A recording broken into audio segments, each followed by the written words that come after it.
When famine roared through the African country of Malawi just a few years ago, William Kamkwamba had to drop out of school at the age of 14. His family did not have the less than 40 cents a day they needed for high school tuition.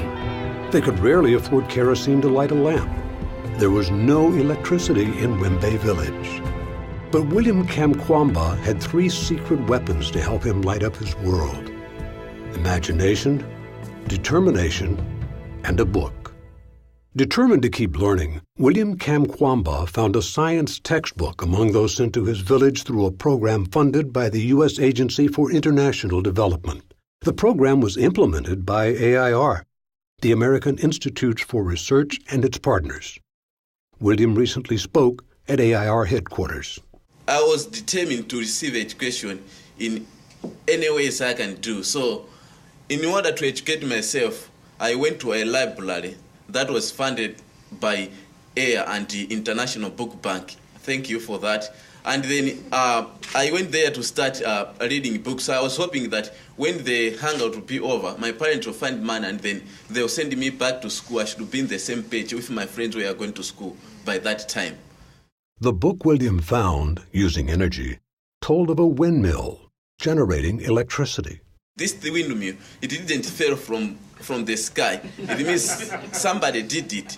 So I said, I think I need to build this windmill. But I didn't have any money to buy materials to build the windmill. So I went to a junkyard to collect my materials. Reporter Brian Mealer helped William tell his story. His secondary school is actually across the road from this junkyard. And so as William is collecting his garbage, his classmates who are still in school, because many of them dropped out because of the famine, would look out the window and they would scream at him like, "Oh, there goes William, playing in the garbage again."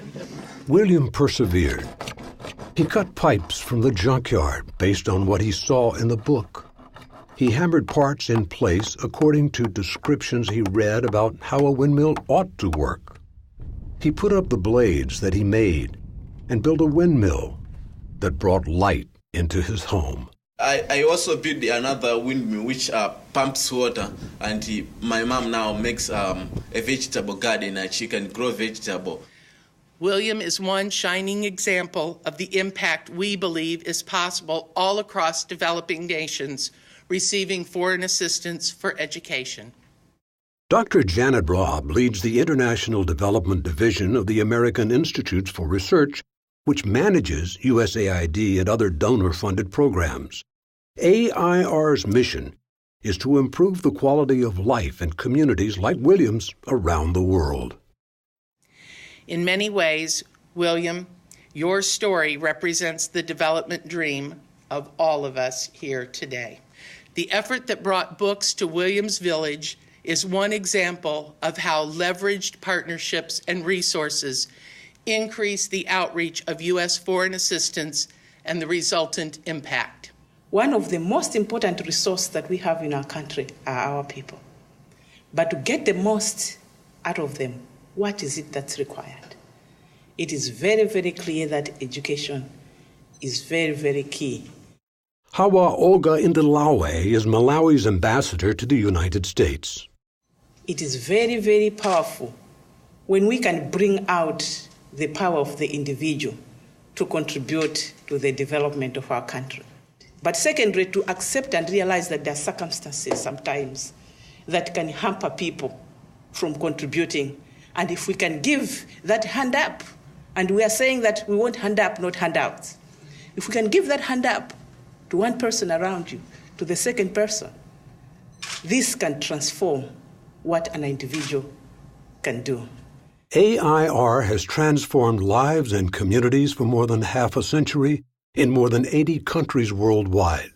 Its International Development Division puts USAID and other funds to work building innovative and sustainable programs for educational and social development.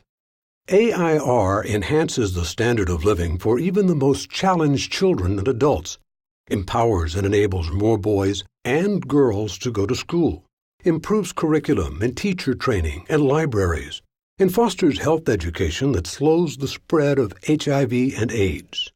AIR measures success with research and data AIR makes an impact by helping people help themselves.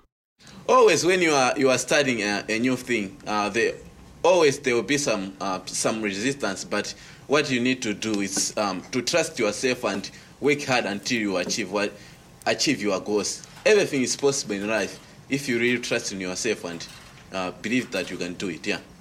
It's important to realize that activities like the Malawi Teacher Training Activity and other development activities worldwide find success when we work with the host countries in which we're providing the resources for them to help design the interventions that are necessary to make changes in their countries.